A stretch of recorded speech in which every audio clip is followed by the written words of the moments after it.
Hello guys, welcome to my channel. In today's video, I'm going to show you how to compare two groups using a box plot. In this dataset, we have a collection of measurements taken on the diameter of an object using two measuring instruments, caliper 1 and caliper 2. So the goal here is to determine which measuring instrument is more precise. In other words, which measuring instrument produces values that are less variable. So to do that, you come up here to graphs, then to chart builder, and then under gallery you look for box plot. Then you select the first one because you are now comparing groups. So the scale variable is going to be brought to y-axis, and the grouping variable is going to be brought to x-axis. So this is not the actual chart. This is just a draft, giving you an idea on the kind of chart you're going to see in the output window. So keeping everything simple, we are clicking OK. So in the output window, this is our chart, which is not looking very visible. So to make it visible, we need to change the default scaling, because the range of our default scaling is larger than the range of the values in our dataset. The range in our dataset is between 0.2 0.264 to 0.269, which is very small in comparison to the default range. So to do that, we double click on this one to bring out the chart editor window, and then come to one of these numbers, double click on it to bring out the properties window. And in the properties window, you look for scale, you click on the scale.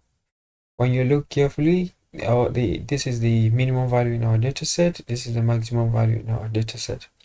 So we are changing the auto scaling to custom scaling. So I'm going to, instead of 0, I'm going to write something very close to our minimum value, but less than the minimum value. So I'm going to write 0.262, which is close but less. So instead of writing 0.3 here, I'm going to change it to 0.270, which is something very close but a little bit bigger. This is how you do it. So the major increment here, instead of 0.1, 0.2, is going to be 0.001. So it's going to be 0.001. That's the major increment. Then you click apply. Now your boxes are visible. So we are now going to close and do our assessment. So as we said in the beginning, we want to determine which measuring instrument is more precise, or which one has less variability in it.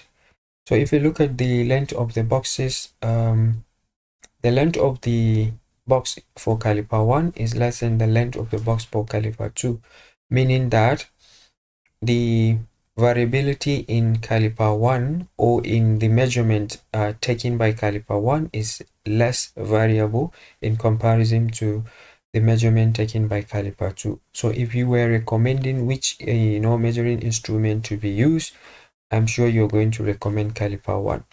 So this is it for today's video, guys. If you find it useful, please like, share, subscribe to my channel, and don't forget to hit the notification bell so as to be notified whenever we post a new video. Thank you for watching, and I look forward to seeing you in my next video.